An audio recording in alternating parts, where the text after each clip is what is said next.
you don't have a lot of time rose ceremony days. Like you have the cocktail party to kind of, secure your rose. So it's a stressful time, honestly. Even if you think that you're safe, you're still not safe.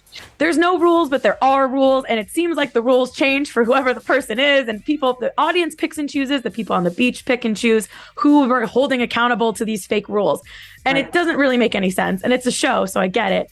But from your perspective of someone who's been there, is it just a situational thing where why sometimes people, they date someone for several episodes or whatever, and no one cares if they go off and explore?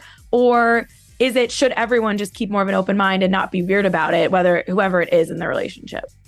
I feel like keep an open mind no matter what. I think if you clearly like someone and you clearly have a connection, then that's fine. But I think, who was it this last episode? It was like Jill, Kyra, and Romeo, that whole situation. I don't know if we were going to talk about that later. Of course. Let's talk about them.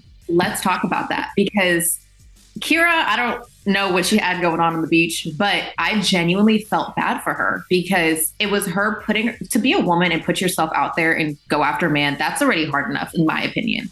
So it's like her putting herself out there to try to even get to know Romeo. And it's like day one. And he's like, I don't want to get to know you at all. Like, I don't even want to have this conversation. I'm like, it's the first day. Yeah. The first, like, that wasn't cool in my eyes. I was like, come on.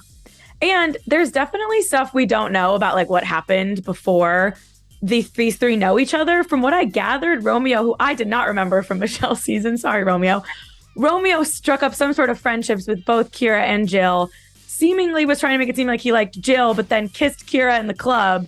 But then when Kyra got there, she thought that she was going to have a chance to get to know him and get to know other guys. And then Jill immediately was like, you need to shut it down with Kyra. And they should probably really be mad at Romeo, but instead they got mad at each other.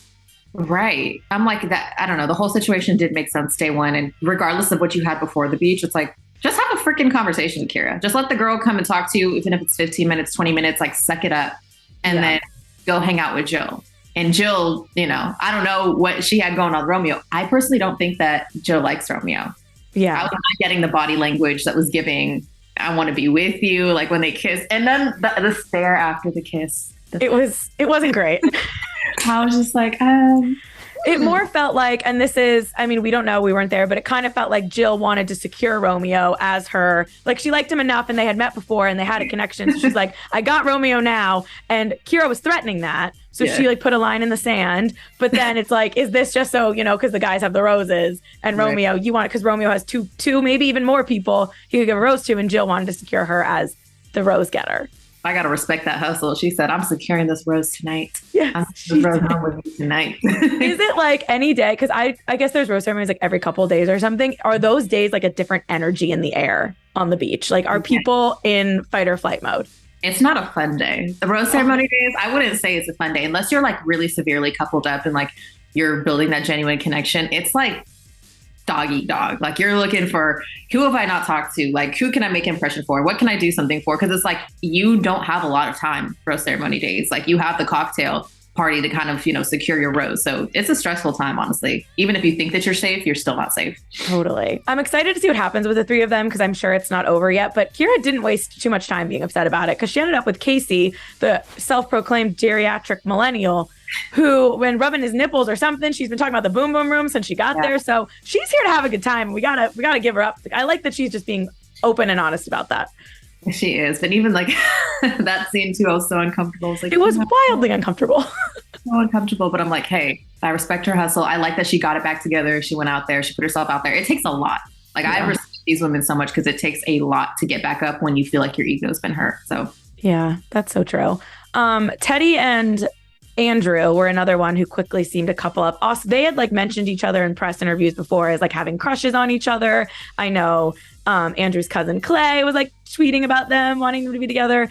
So that was like something I feel like America wanted. I don't know if they like each other or if they think they're supposed to like each other, but I think we're going to watch something like that unfold.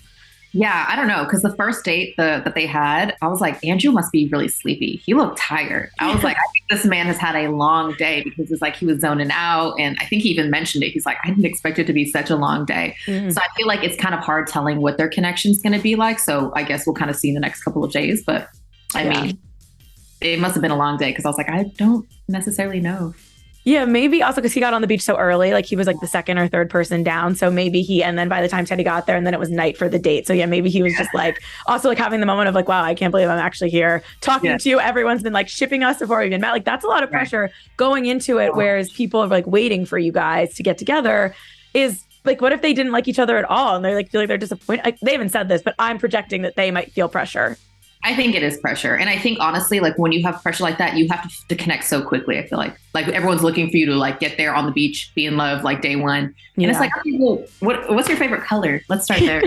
Which season were you on? What season were you on? Something like that. I mean, speaking of that, Lace, who I have loved forever. If you've been watching the show, you will never forget Lace on Ben Higgins' season or on her season 3 of Paradise when her and Grant got matching tattoos that said Grace on them. And it was absolutely insane. And then they broke up like 2 months after the finale aired and like got messy. She is back 6 years later. And I didn't like whoever it was, Haley maybe, or one of the girls from Clayton season who I didn't know, shading Lace because she has every right to be there. Oh no, I didn't see that. I must have missed that because who was it? She was shading her? She was like, I am all for alums being here, but 6 years you have no place or something. They're not like a confessional or whatever, not like to Lace's face. Right. Oh no.